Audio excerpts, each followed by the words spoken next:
Assalamualaikum warahmatullahi wabarakatuh. Salam sejahtera untuk kita semua. Teman-teman yang saya cintai, sesi kali ini saya akan menjelaskan tentang anak kita bukanlah kita. Sesi ini merupakan parenting education dan ini cukup penting buat kita para orang tua ketika berhubungan dengan anak-anak kita. Teman-teman yang saya cintai, setiap anak dilahirkan dalam keadaan suci. Dalam bahasa John Luke disebut tabula rasa, berasal dari bahasa Latin yang bisa berarti kertas kosong atau pemikiran yang murni, yang dalam bahasa agama Islam disebut fitrah atau suci. Nah, setiap anak diyakini sebagai makhluk hidup yang belum memiliki pengetahuan dan belum memiliki kekotoran. Teman-teman yang saya cintai, pengetahuan yang anak-anak dapatkan, yang anak-anak peroleh, berasal dari pengalaman dan persepsi melalui panca inderanya. Karena pengalaman dasarnya adalah sesuatu yang didengar dan yang dilihat, maka buat anak-anak yang pertama kali membentuk karakter dan membentuk dirinya menjadi apa dan menjadi siapa, itu pertama kali adalah berasal dari yang mereka dengarkan dan yang mereka lihat. Teman-teman yang saya cintai, ada banyak tipe-tipe orang tua yang tipe-tipe tersebut membentuk pola pengasuhan pada setiap anak. Kalau kita bagi tipe orang tua itu kira-kira memiliki 7 jenis tipe orang tua yang membentuk pola parenting atau pengasuhan kepada anaknya. Pertama, kita mengenal dengan tipe authoritarian atau otoriter. Tipe ini hendaknya kita jauhi dari kita sebagai orang tua ketika kita berhubungan dengan anak-anak kita. Kenapa? Karena tipe otoriter adalah tipe yang tidak memperhatikan perasaan dan psikologi anak. Sebaliknya, orang tua menjadi sangat otoriter, harus diikuti apa maunya orang tua. Jadi orang tua seperti seorang penguasa yang serba tahu, yang memiliki berbagai macam pengetahuan dan keinginan yang itu harus dituruti oleh anaknya. Efeknya sangat buruk tipe otoritarian ini, yaitu anak menjadi tidak memiliki tanggung jawab, dan anak akan mudah sekali berbohong karena agar mereka terhindar dari kecaman, dari amarah orang tua. Teman-teman yang saya cintai, tipe kedua disebut tipe over permissive. Kita tahu kata permisif adalah satu sikap yang membolehkan apapun yang dilakukan oleh anak. Tentu saja dalam beberapa hal tipe permisif ini bagus karena orang tua mengikuti apa inginnya anak-anak. Tapi kalau sudah over permisif, serba boleh, serba mengikuti keinginan anak, maka ini menjadi negatif. Karena apa? Karena sebagian besar anak-anak, hampir seluruh anak-anak kita, dia belum memiliki pilihan-pilihan yang memiliki efek positif dalam hidupnya. Berbagai hal yang anak-anak bisa raih, sebagian besarnya kalau dibiarkan akan berbahaya buat fisiknya, buat mentalnya, pikirannya. Karena itu tipe over permissive ini menjadi sesuatu yang juga tidak baik untuk dimiliki oleh orang tua ketika menghadapi anak-anaknya. Teman-teman yang saya cintai, tipe lain ada yang menyebutnya dengan istilah neglectful. Apa itu artinya? Ada sebagian besar orang tua acuh tak acuh terhadap anaknya. Cuek.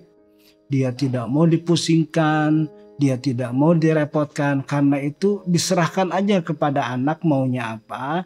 Dan orang tua sebagian besar menghindar dari kebutuhan, dari keinginan anak-anak yang kira-kira mengganggu kehidupannya, mengganggu karirnya, mengganggu pekerjaannya. Karena sebagian besar orang tua tidak mau terganggu oleh kelakuan, oleh sikap dan tindakan anak-anak. Nah, tipe ini, tipe acuh tak acuh atau tipe cuek ini juga menjadi sangat tidak ideal Karena apa? Karena kebutuhan mental, emosional, dan psikologi anak yang harusnya dipenuhi oleh kedua orang tua menjadi kosong, tidak bisa diharapkan dari perasaan dan dari kehidupan seorang anak. Teman-teman yang saya cintai, ada juga orang tua yang memiliki tipe overprotective. Kita tahu protektif seorang tua kepada anak sangat penting, karena tadi disampaikan setiap anak belum mengetahui efek buruk dari apa yang mereka pilih dan apa yang mereka lakukan. Karena itu kita harus menjaga, kita harus mengatur anak-anak supaya mampu melakukan, mampu memilih sesuatu yang bermanfaat buat kehidupan anak-anak. Tetapi kalau bersifat overprotective, ini tidak boleh, itu tidak boleh, karena diiringi oleh rasa was-was, rasa khawatir akan terjadi sesuatu yang buruk pada anak kita, sehingga kita pantau 24 jam anak kita. Bahkan pada saat anak-anak kita berada di sekolah, kita sibuk komunikasi dengan guru, dengan pihak sekolah, apa yang dilakukan oleh anak-anak kita, apa yang terjadi pada anak-anak kita. Itu tipe tidak ideal. Karena apa? Karena anak juga mungkin lembaga pendidikan yang kita titipkan anak kita di situ menjadi tidak memiliki keleluasaan. Semuanya dikritik, semuanya diwaspadai, semuanya dicurigai. Bagaimana kalau terjadi seperti ini, seperti itu pada anak saya? Karena itu efeknya kurang baik bagi anak-anak, bagi orang tua yang memiliki tipe atau pola pengasuhan yang overprotective. Anak menjadi serba salah, anak menjadi bingung, anak menjadi tidak pernah bisa memutuskan dia harus melakukan apa, dia harus mengerjakan apa, karena sebentar-sebentar dipantau. Karena itu anak-anak menjadi tergantung kepada orang tua. Teman-teman yang saya cintai, selanjutnya kita mengenal tipe parenting atau tipe orang tua yang over demanding. Apa yang dimaksud over demanding? Tipe over demanding adalah tipe yang menerapkan standar tinggi pada anak-anaknya. Anaknya harus berprestasi, anaknya harus bernilai A+, anaknya harus menjadi juara, dan seterusnya. Jadi tipe over demanding ini sangat membebani anak-anaknya tanpa memperhatikan tingkat psikologis, tingkat kesulitan, dan tantangan yang dimiliki oleh anak. Ini juga sama memiliki dampak yang tidak baik pada anak. Karena apa? Karena dari tipe over demanding ini, anak menjadi terus-menerus memikirkan sesuatu yang jangan-jangan sesuatu itu di luar kemampuannya. Sehingga anak menjadi stres, anak menjadi sering melamun, anak menjadi sering kehilangan rasa harga dirinya. Karena tidak bisa memperoleh, mencapai apa yang orang tua inginkan. Selanjutnya ada tipe orang tua seperti dry cleaning. Tipe orang tua yang seperti ini, dia menyerahkan apapun yang terjadi pada anaknya kepada orang lain, kepada babysitter, kepada sekolah atau institusi pendidikan lain. Dengan cara apapun silahkan anaknya diatur, dibina, dididik agar menjadi orang baik. Dan orang tua biasanya tidak ikut campur. Biasanya orang tua ketika membawa anaknya ke sebuah lembaga pendidikan, apakah itu pendidikan umum, sekolah-sekolah yang kita kenal, atau apalagi pendidikan yang bersifat boarding school atau pesantren, orang tua mengatakan, saya titip anak saya tidak mau tahu apapun yang terjadi pada anak saya, tapi tolong anak saya dididik, dibina, dibesarkan menjadi orang yang cukup pintar, cukup cerdas, cukup berhasil. Silahkan dengan cara apapun, yang penting saya tidak mau tahu anak saya agar memiliki kecerdasan dan nantinya memiliki kesuksesan yang cukup memadai buat kehidupannya kelak. Orang tua seolah-olah tidak mau ikut campur dalam proses pendidikan. Padahal kita tahu pendidikan yang paling utama justru terjadi pada orang tua. Tentu saja dampak dari tipe dry cleaning ini, anak menjadi kehilangan kedekatan kepada orang tua. Anak tidak memiliki rasa kehangatan bagaimana kasih sayang orang tua kepada mereka. Karena itu menjadi tidak baik tipe ini jika kita terapkan atau jika orang tua memiliki tipe semacam ini. Yang terakhir kita menyebutnya authoritative parenting. Kata authoritative berasal dari bahasa Inggris yang berarti dalam bahasa kita memiliki kewenangan, memiliki otoritas. Karena itu ini tipe ideal bagi orang tua ketika menerapkan tipe authoritative parenting ini.